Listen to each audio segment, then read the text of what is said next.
चाहिए। यहाँ पे एक इंपॉर्टेंट चीज ये है, अभी वो जा रहे हैं पोलैंड से वो कहाँ जाएंगे जी, मैं यूक्रेन जाऊंगा, और कोई पता नहीं है। एक मैं बढ़िया बात बताऊं आपको, कोई पता नहीं है रशिया इतने अरसे के लिए, ये एक आधे दिन के लिए जंग को रोक दे, जिसे कहते हैं ना अनअनाउंस्ड सीज फायर का ऐलान कर दे। ठीक है, देख ले तो इस वक्त इंडिया एक एशियन टाइगर है। एशियन टाइगर इंडिया, आप मानते हैं इस बात को? मैं इसको ओपनली मानता हूँ। इंडिया जो है वो इस वक्त जो थर्ड वर्ल्ड कंट्रीज में है उसमें इंडिया एशियन टाइगर है। अच्छा। और काफी आगे रन कर। तो दुनिया की बड़ी इकोनॉमीज आपस में लड़ पड़ेंगी, वो अपनी इंडस्ट्री पे ध्यान ही नहीं देगी, वो जस्ट आपस में लड़ते रहेंगे, लड़ाई करते रहेंगे, तो सारा फायदा इंडिया का ही है। दुनिया में जितनी ज्यादा सेल या जितनी ज्यादा प्रोडक्शन का काम है वो इंडिया से जाएगा, खाने से लेके, पीने से लेके, कपड़े से लेके, जूते से लेके, हर ईच एंड एवरीथिंग। जब इतना ज्यादा प्रॉफिट इंडिया को मिलेगा, ऊपर बात वो ये है कि इंडियन प्राइम मिनिस्टर मोदी जो है वो यूक्रेन जा रहे हैं इस वक्त, और ये जो है ये किसी ना किसी जगह जाके मुझे लगता है कि अभी खत्म हो जाएगा। ये जो इसकी ये एक दफा ये सीज फायर हो और अल्लाह करे जल्दी हो जाए। ये सॉफ्ट पावर की इस्तेमाल करके इमर्ज हो रही है, तो ये अच्छा होगा कि अगर कोई मुल्क किसी से आगे बढ़ना चाहता है तो वो सॉफ्ट पावर का इस्तेमाल करे। अगर वो किसी न्यूक्लियर वेपन की तरफ जाते हैं तो जाहिर बात है उनको भी नुकसान होगा। और ये विजिट बहुत इंपॉर्टेंट है। मिलने उसका मतलब ये होता है कि मोदी साहब का कोई भी दौरा सिर्फ टॉक ऑफ द टाउन नहीं होता, टॉक ऑफ द वर्ल्ड होता है। इंडिया एक ऐसी ताकत है कि दुनिया के बेशुमार ऐसे कंट्रीज हैं जो ये चाहते हैं कि इंडिया उनकी तरफ रहे, या भारत का वजीर आजम जो है वो उनकी साइड ले, दूसरे की साइड क्यों ले रहा है, हमारी साइड ले। इसके पास ज्यादा पावर हो, इकोनॉमी हो, उसकी चल रही है। वेपन की पावर की बातें जो हैं वो आजकल खत्म हो गई हैं। हाँ। क्योंकि 24 का जमाना चल। तो हम कब निकलेंगे ये एटम बम और बटन से? हम तो दुनिया से 100 साल या 200 साल पीछे हैं। जय हिंद, जय भारत, जय श्री राम। दोस्तों, उम्मीद करता हूँ आप सब बढ़िया होंगे। स्वागत है आपका एक और नए वीडियो में। यदि आप चैनल पर नए हैं तो सबसे पहले चैनल को सब्सक्राइब कर लीजिएगा, बेल आइकन को ऑल पे प्रेस कर लीजिएगा, जिससे कि हमारे सारे वीडियो का नोटिफिकेशन आप तक पहुंचते रहें। बात करते हैं वीडियो के बारे में। जैसे आपने वीडियो के इंट्रो में देखा होगा कि पाकिस्तानियों का किस तरीके का रिएक्शन है, आपको आगे भी देखने को मिलेगा और बहुत ही मज़ा आने वाला है। और चलिए हम बात कर लेते हैं पहले यात्रा के बारे में। तो भारत से यूक्रेन की यात्रा के लिए निकल चुके हैं प्रधानमंत्री पीएम मोदी। सबसे पहले पोलैंड पहुँचे, उससे वहाँ से वाया ट्रेन वो जाएंगे जेलेंस्की से मिलने के लिए। इससे पहले जेलेंस्की से 3 बार मिल चुके हैं। ये यात्रा क्यों महत्वपूर्ण है? क्योंकि इससे ये अभी वार जोन घोषित है यूक्रेन, तो वहाँ पर गए हैं। तो कहा जा रहा है कि इससे पहले 8-9 जुलाई को रशिया के जो प्रेसिडेंट हैं पुतिन, वहाँ उनसे मिले थे और वहाँ पर शांति वार्ता का संदेश वहाँ से लेकर के यूक्रेन जा रहे हैं, ऐसा प्रयास लगाया जा रहा है। और सभी यूरोपियन कंट्री भी यही चाहते हैं, पीएम मोदी की तरफ देख रहे हैं, कह रहे हैं कि पीएम मोदी ही हैं वो जो कुछ कर सकते हैं।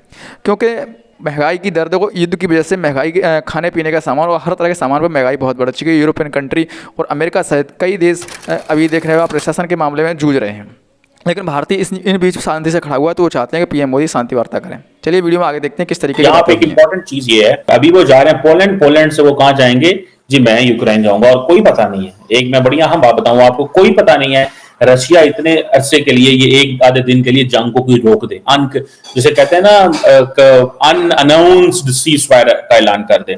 ठीक है, अनटिल एंड अनलेस के यूक्रेन की फोर्सेस उन पे हमला ना करें। दोस्तों, भारत के वजीर आजम Narendra Modi Poland and Ukraine का दौरा कर रहे हैं, और मजे की बात यह है कि पिछले महीने ही तो अभी वो रशिया गए हुए थे।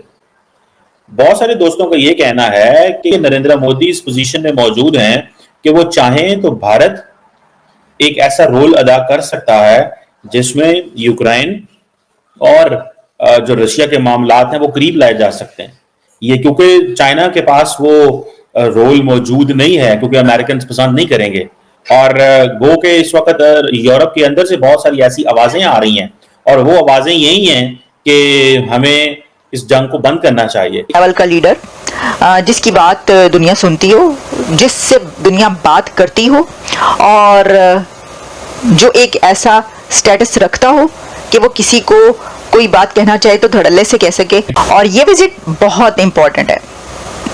आप ये समझ लें कि नरेंद्र मोदी साहब ने प्रेसिडेंट पुतिन को गले लगाने के बाद, उनको हक करने के बाद, अब वो जेलेंस्की से मिलेंगे। तो आपको याद होगा कि मोदी साहब का जो दौरा था मॉस्को का, वो बहुत टॉक ऑफ द टाउन रहा। यानी टॉक ऑफ द टाउन जब हम कहते हैं तो आप समझ लें इसका मतलब ये होता है कि मोदी साहब का कोई भी दौरा सिर्फ टॉक ऑफ द टाउन नहीं होता, टॉक ऑफ द वर्ल्ड होता है। पूरी दुनिया से उस विजिट पर बात की गई और बहुत उनका सक्सेसफुल विजिट था वो।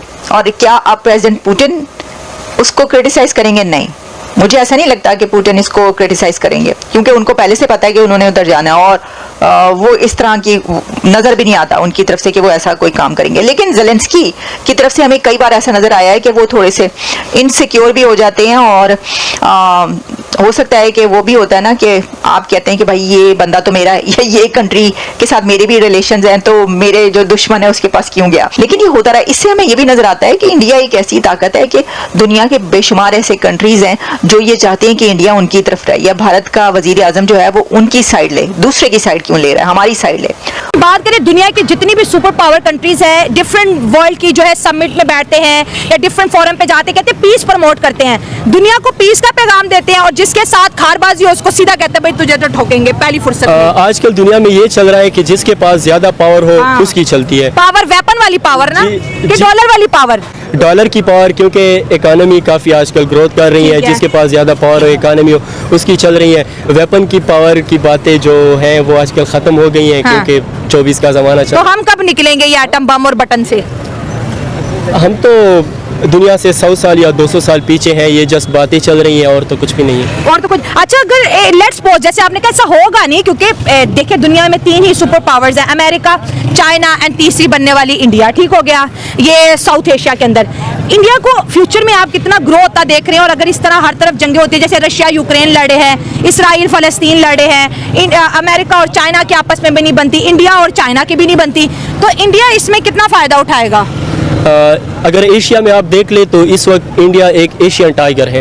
एशियन टाइगर इंडिया, आप मानते हैं इस बात को? मैं इसको ओपनली मानता हूँ। इंडिया जो है वो इस वक्त जो थर्ड वर्ल्ड कंट्रीज में है उसमें इंडिया एशियन टाइगर है। अच्छा। और काफ़ी आगे रन कर रहा है। इंडिया और पाकिस्तान के ताल्लुकात कैसे देख रहे हैं आप? इंडिया पाकिस्तान के ताल्लुकात के बारे में तो मैं ये कह सकता हूँ कि अगर पाकिस्तान में कुछ पीसफुल पार्टीज़ आए और इंडिया में, तो इंशाल्लाह हमारे ताल्लुकात अच्छे हो सकते हैं। और मैं इंडिया को एक दुश्मन नहीं समझता। मैं चाहता हूँ समझना भी नहीं चाहिए भाई, पड़ोसियों को क्यों दुश्मन समझे? क्योंकि अगर आप अमेरिका को देके, आप फ्रांस को देके, आप इंग्लैंड को देके, आप चाइना को देके, आप रशिया को देके, यूरोप के अंदर की लड़ाइयाँ देख ले, आप किसी भी स्टेट को देके, सारे बड़े कंट्रीज हैं वो अपने दुश्मनों, अपने नाइबर को दुश्मन नहीं समझते। एक पाकिस्तान है, एक तरफ हमने अफगानिस्तान को दुश्मन बनाया है, तो दूसरी तरफ ईरान को बनाया है, एक तरफ इंडिया को बनाया है। हर तरफ से हमने खुद के लिए मसले खड़े किए हैं। अगर आप इसे देखे जाए ना, आप लोगों को पता होगा कि एक हार्ड पावर है, एक सॉफ्ट पावर होती है। तो अभी अगर हम इंडिया की उसमें देखें तो वो सॉफ्ट पावर इस्तेमाल करके इमर्ज हो रही है। का दावा है कि हम तीसरी टर्म में वर्ल्ड की 3rd बड़ी पावर होंगे। तो